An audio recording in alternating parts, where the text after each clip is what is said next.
1 hour race. Tapos ano yan? Ikaw na bahala na. Kunyari, pag kailangan May pit stop. May pit stop, ikaw na bahala mag-ayo. Meron siyang pit crew. Meron ka rin pit crew. Pit man. Parang hindi ko to. F1 car.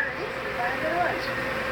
Wow, very good. Okay, how much to maintain this kind of car? Well, to maintain this car, if talagang mag-race ka, it would be parang mas mahal than normal. But, meron din tayong races na all stock. So, hindi mo kailangan mag-gastos na sobrang mahal except for yung usual gas. Yun lang. Then, the rest, wala naman siya. Give me a number, bro. Give me a number.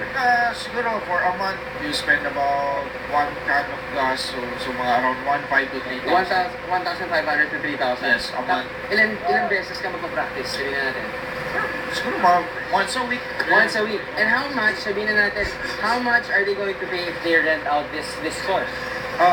It would cost them around 300 for the whole day. 300 For the whole day. Yes, it's called track fee. So, yun. For the whole day na. Alright, ano dapat natin pwedeng pag-usapan tungkol sa mga remote control cars na mga kinagigiliwan ngayon ng mga big boys katulad ko. So mamaya po, sa aming pagbabalik, anak, alam mo, pangalawang beses na ito na may nagbabangga sa akin na nadali lang ako mo. May note na naman.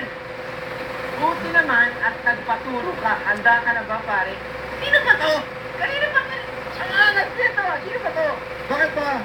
Ang aga-aga ng ingay ka dito Paolo Parico. Ikaw ba yung naghahamon sa akin? Oo, inahamon kita. Inahamon kita turuan mo. Para enjoy Para enjoy na, para enjoy. Pero of course, si Mr. Paolo Parico, kasama po natin ngayon. Magpapaturo po kami how to actually control itong mga very powerful, very high-flying, remote-controlled off-road racing cars sa aming pagbabalik. Wow? You? Wala pa tulog pa ito. Galing pa ng tingin. Mark, thank you so much.